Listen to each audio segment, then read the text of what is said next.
alors Hassana. waaw sànq monsieur le ministre dafa doon wax yu am solo ci li xam ne moom moo jëm ci l'école wi jëm ci cantine yi ak yeneen ak yeneen maa ngi fàttaliku ñun ba ñu gënee nekk xale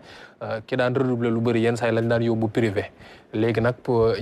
ñi wax ne dañoo dàq jàng peut-être ñoom la ñuy yóbbu dans le privé parce que dañoo wax foofu la ñuy gën a mën a jàngalee ci conditions yu mu gënee ñu peut-être war a changer paradigme yi mais dafay jaar ci ay conditions yoo xam ne dañ koy defal gone yi soo demee ci yenn gox goxaan dañ leex ne la gone gi du mën a yàgg ci classe bi ndax su fekkee jigéen la du problème inscription mais problème orientation ak itam gën a des ci biir classe bi ndax ay mbirum serviette hygiénique ak yeneen yi xam ne day ñàkk ci biir l'école yooyu beneen bi ñun la lu jëm ci mbirum sanitaire itam yooyu day nekk mbir yoo xam ne ba léegi ci biir l'école yi dinañ la wax ne defar nañ lépp mais sanitaire yi dafa mel ne dañ koy fàtte est-ce que yooyu mbir nekk na ay mbir yoo xam ne tàmbali ngeen ko est-ce que liggéey ngeen ci dara ci année scolaire bii ñu génn ak année scolaire bii nii ñu dëgmal. Oui, liggéey nañ ci liggéey am solo j'ai pas les chiffres en tête mais ci wàllu mur de clôture des écoles liggéey nañ ci lu bëri lu am solo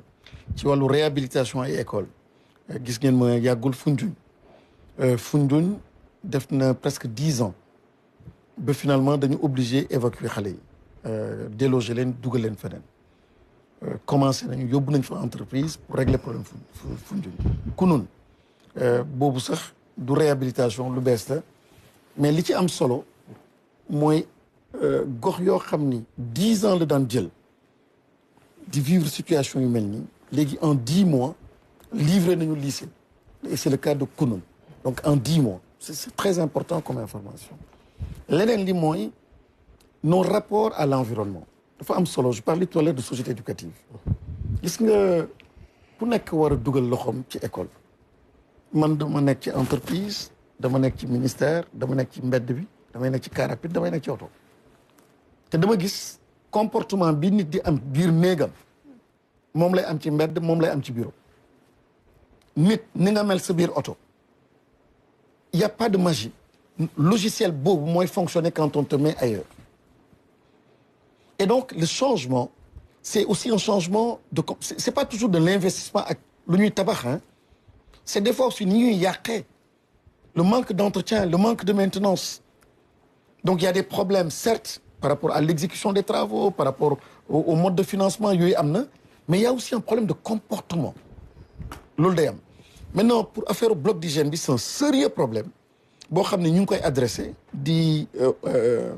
nuyuwaale la première dame qui est en train de faire un travail remarquable surtout du côté de Kolda ci wàllu bloc d'hygiène yi par rapport donc aux femmes aux jeunes filles il y a un travail qui est en train d'être fait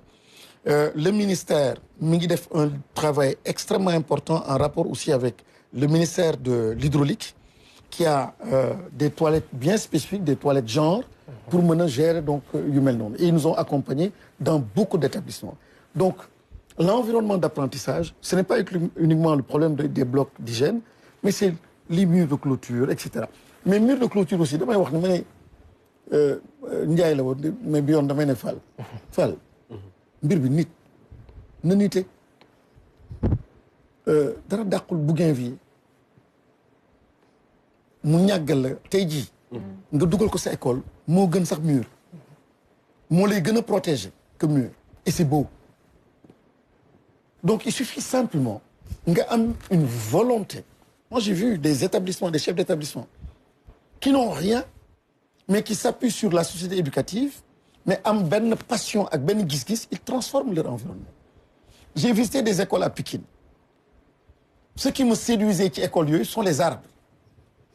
et curieusement les enfants étaient sous les arbres curieusement ils m'ont pas mis dans leur salle de classe dañ ma génnee installé ma